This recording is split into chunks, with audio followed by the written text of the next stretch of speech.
At the time of making this video, Gran Turismo has 543 cars in its lineup, but a lot of them aren't that fun to drive. So what I'm doing today is breaking down a list of what I would consider the top 5 most fun cars to drive in the game. Because if you are trying to complete that roster, you're going to have to do a lot of grinding, and you might as well find something fun along the way. I did add the footage of this C2 Corvette, which is a great car to drive. It didn't quite make the top 5, but it is something I'm partial to, and part of that's also because I was born and raised to love Corvettes. But let's go ahead and take a look at number 5.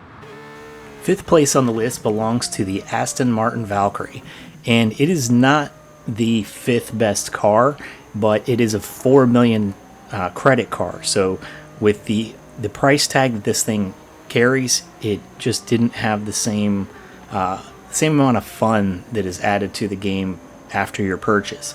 It is a great car to have in your roster because it's very agile, it's very easy to drive, and you can really push on it and feel like a hero. It also has a DRS system, so if you are struggling, you can use that button to kind of push yourself past some opponents on the straights, and it's just a gorgeous car that you'll probably never get the opportunity to drive in real life. So for those reasons, it definitely deserves a spot on the list. Being this is a relatively newer vehicle, Gran Turismo 7 is where this car is getting its first appearance as well, but it is a great addition to the game. This is a later game purchase, being a 4 million credit purchase, and it's also a car that the performance points are pretty high, so it's a little bit limited on what races you can run with it, but you can always, take the performance down a little bit using performance adjusters and additional weight. And I typically throw in a manual transmission so that I can use my clutch and my shifter on my racing rig. And even though this is a strictly paddle shift vehicle in real life, you can actually use a clutch and shifter if you have it on your rig. But let's go ahead and take a look at number 4. In 4th place, we have a much more affordable vehicle, which is the KTM Crossbow. Now, this vehicle is actually able to be purchased in Brand Central and is only 100,000 credits. So you'll end up being able to pick this vehicle up relatively quickly in the game. It was first appearing in the Gran Turismo series in Gran Turismo 6 and was in Sport as well. But this is just an amazing vehicle to drive. The open air concept really gives you a good sense of motion in the car, especially if you're using a VR system. And it's an extremely lightweight chassis and relatively limited on aerodynamic features as well. And even though that's kind of a negative in terms of top speed and handling, what it offers is it's a much more analog driving experience. So when you're behind the wheel of this car, you'll actually be able to feel it slip a little bit, and because it doesn't have that extreme grip, it does it at a lower speed, which gives you a better ability to catch it. And that's going to be a kind of a theme here that you see. Plus, it's actually got the manual transmission installed in the vehicle, so when you're running VR, you can see yourself shift. And as an American, I like to see that you're able to shift with your right hand with this vehicle as well, because I've only driven left-hand drive vehicles so far, so I haven't actually experienced a right-hand drive vehicle in real life.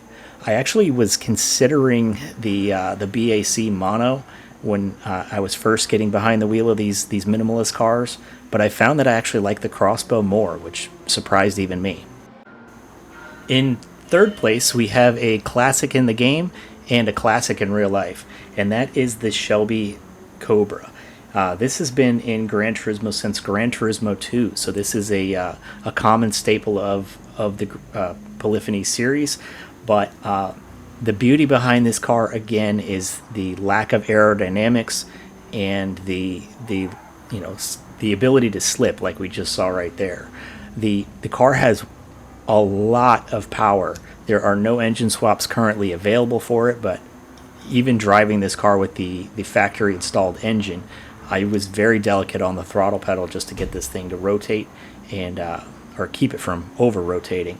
But it is it is a blast to drive, and you can run this against the 700 series races pretty easily, but it will actually be a little bit more of a challenge just because of that limited grip. And those situations where you're having to try a little bit harder to actually get the result you're looking for, those are the most rewarding experiences you can really have. And then that open concept, again, you have just a great feel of what the car is doing underneath you, and you get a lot of visibility out of this thing. The Shelby is a vehicle that is purchased in Legendary, so it's on a rotating system. You may not see it for a month at a time, maybe even more, and it'll set you back 2.7 million credits. So not anything too astronomical, but you might have to be a little bit mindful of your spending if you want to put one of these in your garage. And although this is a car you may see in traffic in terms of kit cars, seeing an actual aluminum body Shelby Cobra in real life is almost unheard of at this point. They are stored away in collections, and you definitely wouldn't see one getting beaten up on the racetrack. So this is a great opportunity to get that experience for yourself.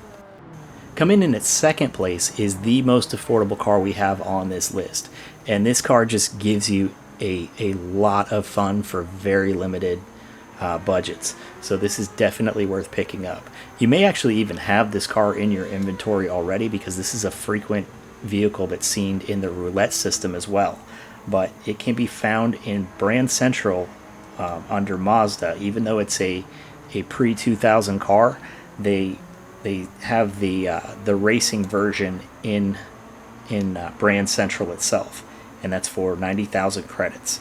This particular vehicle, the racing touring car version, has been in Gran Turismo since Gran Turismo 5, so it's been around a little while, and the Miata has been in Gran Turismo in terms of a road car ever since Gran Turismo 1, so it is a common staple. And the reason for that is this is just an amazing platform. So with the Mazda Roadster touring car, I've had a great time running against the AI using a fully stock car with other fully stock cars racing against me. I've had a great time running fully modded versions of it against Sophie. And then this car will actually take a 4-rotor engine swap out of the 787 racing car. And that just totally wakes this thing up, and you can run it against the 800 series races very easily. This car seems very underutilized in the game right now. I'm hoping they add some endurance races for these club cars. These club level cars are just great to get you into racing without having to be an expert level right away. And I highly recommend building one of these out and trying it for yourself. In first place, we have the Honda RA272. And this is a vintage Formula One car from 1965. I am so hopeful they continue to add these cars to the game. We did get the older Mercedes F1 car that's a 20 million credit car, but at least it showed up. That car is a little bit further out there by about 10 years, and it's a little bit more dated and a little bit more tricky to drive, or less exciting, I'll say. This Honda variant, it's another vehicle where you have an open cockpit, you have a great view of the road, you have a manual transmission with, even though it's a Honda, the shifter's with your set up with your right hand, so another nod in my favor. But the beauty behind this car is just the way it will slip underneath you and let you kind of dance. It's something that you can easily have set up to fit into the 700 series races, and it's just a monster in those races.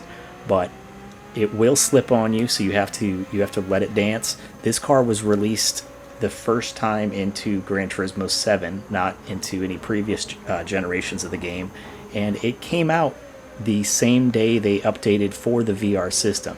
And that is, it's pretty obvious once you get behind the wheel that this car is just perfect for VR. It does rotate through Legendary Motors, so keep an eye out for that, and it'll set you back 2.5 million credits. So not exactly cheap, but it's pretty easy to make your money back when you start getting behind the wheel of this car. And it is something that I have towards the top of my garage all the time, just because it's so much fun to run this thing down the track. But thank you guys so much for watching. Please like and subscribe if you haven't already, and stay clean out there.